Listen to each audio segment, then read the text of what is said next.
Hey everyone, welcome to today's video. So today's video we're going to be talking about a very popular build that has basically been in use for such a long time, and now in TU10 it's showing up a lot more, and I think I'm going to talk about why I think it's showing up more and why I don't think the fears of many players in the community who've been using this particular build or build paradigm will be realized. Now, the build is the combination of using the assault turret and the assault drone. Now, basically, this this combination, anyways, has been used in the past. Like, people have been using this thing since, like, basically almost day one of the game, or when skills started to get a lot more notoriety.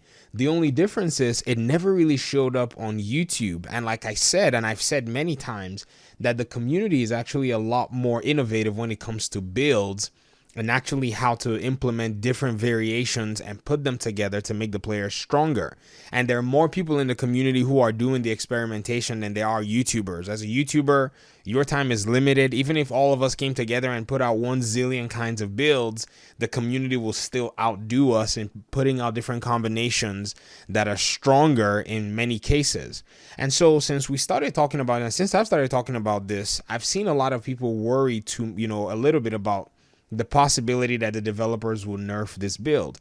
First of all, this build paradigm was suggested to me by you guys. Members of the community literally bombarded my comment section saying, yo, try this combination out. And I tried it and I reported it back to you guys that it is a very viable combination.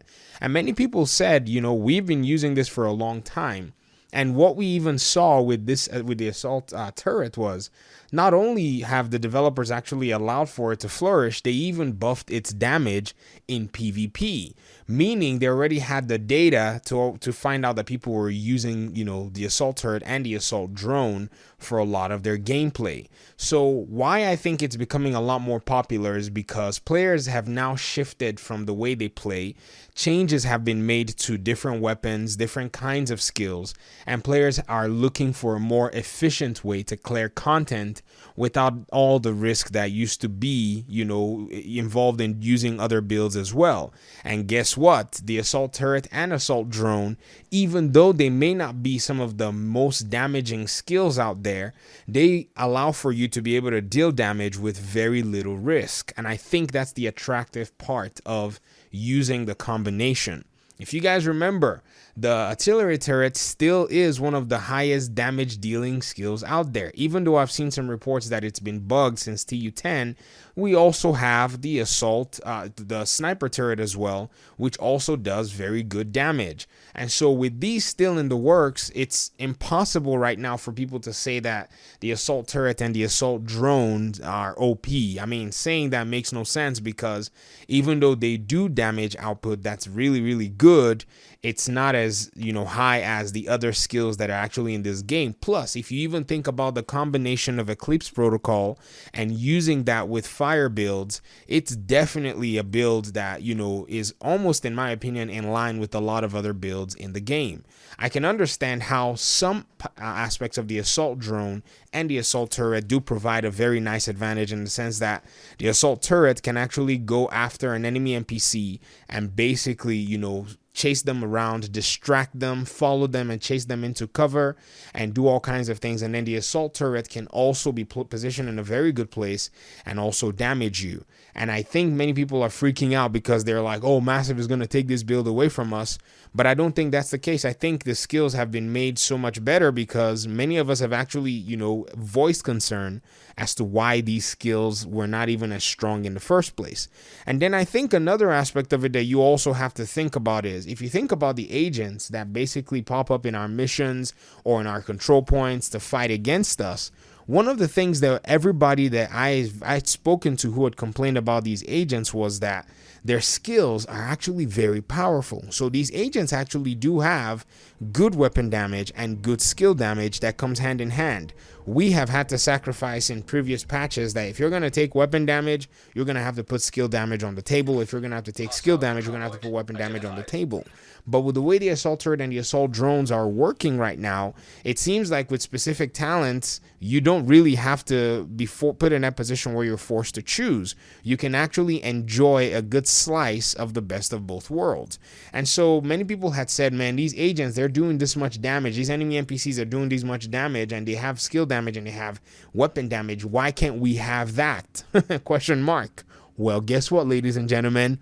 We now have something similar, not as, maybe not as great, but something that can fry enemy NPCs and chase them all around the arenas or the map until you finally down and annihilate them.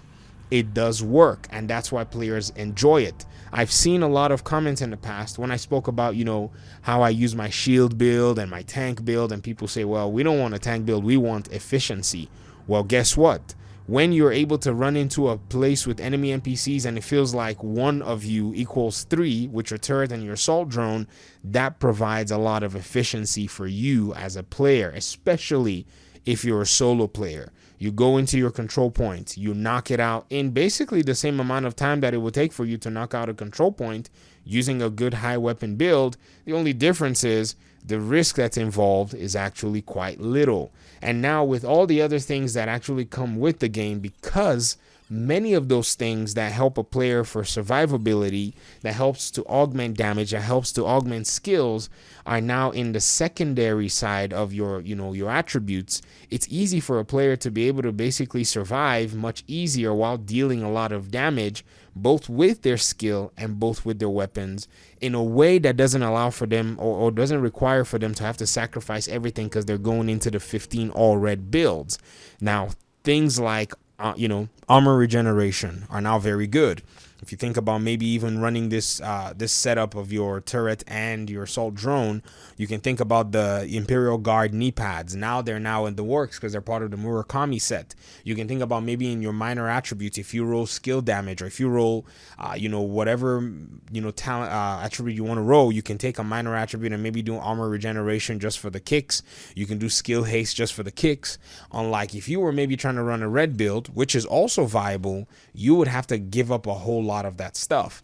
I think with all of this, it really makes The Division exactly the kind of game that it is. It's very different from every other shooter.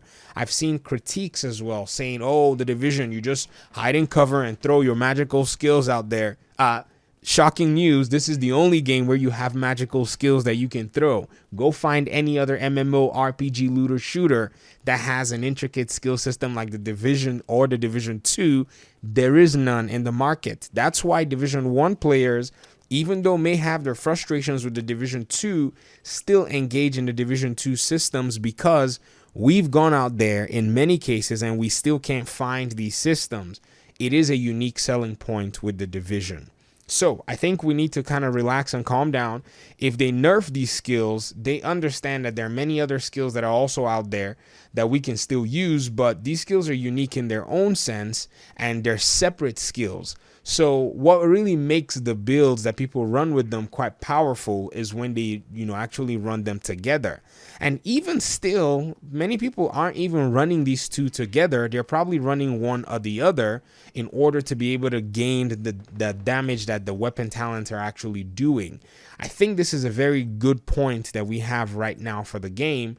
And I think perhaps until the raid comes out, we'll be able to see if we're overpowered or not using these combinations. And then until then, we can make more of a judgment. I don't want any nerfs. You guys know I hate nerfs in this game. I can't stand them. It's not, it's the biggest issue I have with the Division game, nerfs. In my opinion, I feel like they have no place in this game. So based on everything that I've put together so far, I think this build is here to stay, because there are many other paradigms of builds in this, game right now in Title Update 10, that for anybody to, put their hands or set their sights on this particular paradigm, they're just going to be wasting their time, because everyone's just going to shift over to the new, the Eclipse protocol or all the other stuff that's out there that's already pretty strong and pretty powerful. Anyways, that's basically my video. I appreciate you guys so much for your time and audience. Thank you for everything that you guys have been doing to support the channel. Those of you who've been here since day one, and those of you who are, who've just been here for about a day, I appreciate you guys so much. All right, I guess we'll see hopefully in another video. Peace.